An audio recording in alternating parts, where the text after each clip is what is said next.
Hi everyone.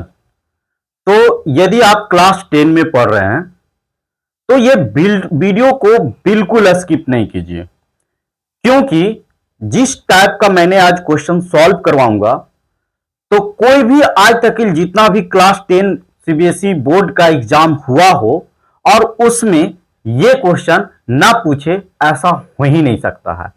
तो अब आपको लग रहा हो कि वो क्वेश्चन कौन सा है, तो उसको बिना बकवास किए हुए हम लोग देखते हैं। तो देखिए, क्वेश्चन जो है वो कुछ इस प्रकार है कि prove that root two is irrational number. तो देखिए यहां पे हम लोग रूट टू लिए हैं, यानी रूट पी के फॉर्मेट को हम लोग मतलब इस वीडियो में कवर कर लेंगे। चाहे रूट 3 हो, रूट 5 हो, रूट 7 हो, ये सब इसी पैटर्न पर इसको सॉल्व कर लेंगे। तो देखो बच्चों, इसमें करना क्या है कि अगर जो रूट टू को इरेशनल नंबर शो करना है, प्रूव करना है, तो हम लोग क्या करेंगे कि इसको अपोजिट मान लेंगे। यानी इसको अपोजिट कहने का मतलब कि रूट टू जो है वो क्या है, is rational number, is rational number. यानी प्रूफ करना है क्या, इरेशनल नंबर, लेकिन हम लोग इसको रेशनल मान लेंगे। अब हम लोग जानते हैं कि रेशनल नंबर में क्या होता है कि कोई भी रेशनल नंबर हम लोग कहते हैं जिसको हम लोग p बाई क्यू के फॉर्मेट में लिख सकते हैं। और वेयर और p एंड q जो है वो कहां बिलोंग्स करना चाहिए, इंटीजर। और where q is not equal to 0, और इसको हम लोग सिंपलेस्ट फॉर्म में, इसका मतलब इसको को प्राइम होना चाहिए। को प्राइम कहने का मतलब कि ये दोनों के बीच का HCF जो है वो 1 होना चाहिए।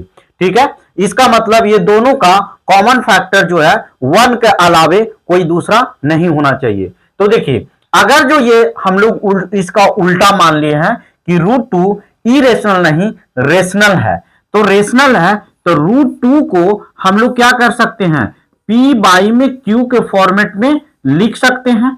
ठीक है, यानी root two is equal to p by q, क्योंकि रेशनल नंबर का डेफिनेशन ही है कि कोई भी नंबर या डिजिट को हम लोग यदि p बाई क्यू के फॉर्मेट में एक्सप्रेस कर पाएंगे तो उसको हम लोग क्या कहेंगे, रेशनल नंबर।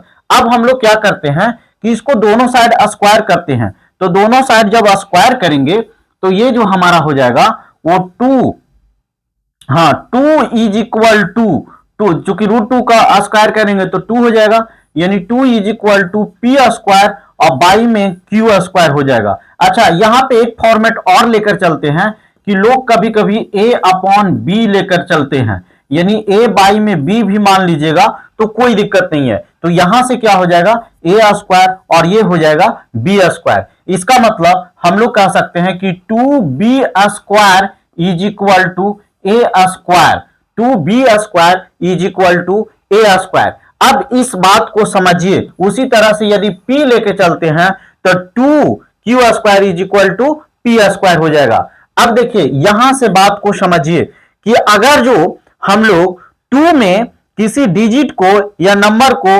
मल्टीप्लाई करते हैं तो वो डिवाइड करता है a स्क्वायर को, यानी 2 में किसी डिजिट या नंबर को मल्टीप्लाई करते हैं तो वो जो है वो डिवाइड करता है किसको, a स्क्वायर को। तो इसका मतलब कि 2 जो है वो डिवाइड्स कर रहा है किसको, a स्क्वायर को। तो 2 जो है वो भी डिवाइड्स करेगा किसको, a को, यानी 2 जो है ये दोनों को डिवाइड करेगा।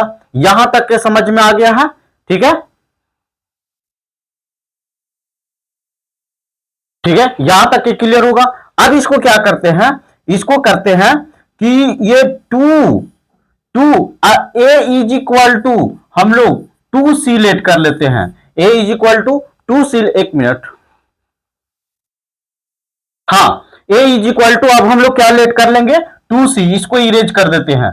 अब देखिए इसको भी अगर जो स्क्वायरिंग करेंगे देयर बोथ साइड तो ये क्या हो जाएगा कि a square is equal to ये क्या हो जाएगा 4c स्क्वायर, और a स्क्वायर यदि इसको इक्वेशन 1 कर दिए तो a स्क्वायर के जगह पे हम लोग क्या लिख सकते हैं, तो a स्क्वायर के जगह पे हम लोग लिख सकते हैं 2b square is equal to कितना 4c स्क्वायर, और 2 से कैंसिल हो गया, यानी b square is equal to कितना 2c स्क्वायर। अब इसको भी समझिए, वो उस बात को भी समझिए कि यदि 2c² is equal to b² है, इसका मतलब 2 को किसी भी नंबर को मल्टीप्लाई कर रहे हैं तो b² को डिवाइड करता है, इसका मतलब 2 जो है वो डिवाइड्स कर रहा है किसको, b² को, तो 2 जो है वो डिवाइड्स करेगा किसको, b को भी करेगा।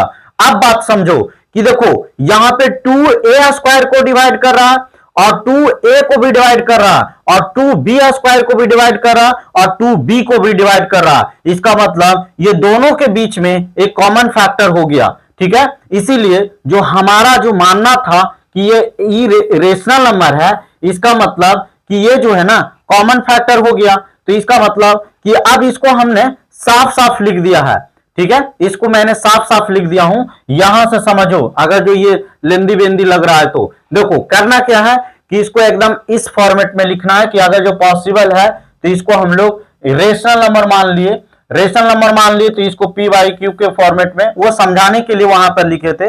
अब देखिए इसको यहां पे रख दिए, यानी 2b² को ये हो गया, हम लोग लिए यानी 2 डिवाइड्स a को कर रहा है तो 2 डिवाइड्स करेगा इसको, ठीक है, a² को।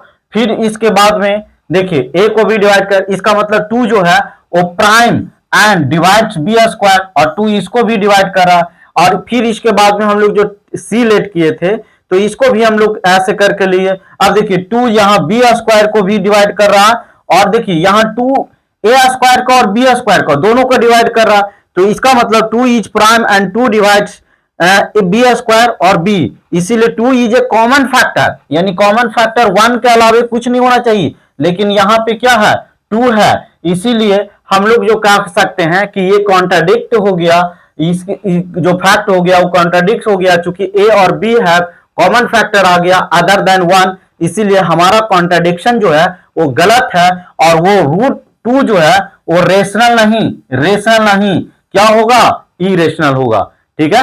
तो ये अगर जो क्वेश्चन समझ में आ गया, क्योंकि पहले मैंने आपको रैंडमली समझाने की कोशिश किया और इसको फिर मैंने सिस्टमेटिकली ढंग से लिख के समझाने की, क्योंकि देखिए कोई भी एग्जाम में जब आप सॉल्व कीजिएगा तो इसी पैटर्न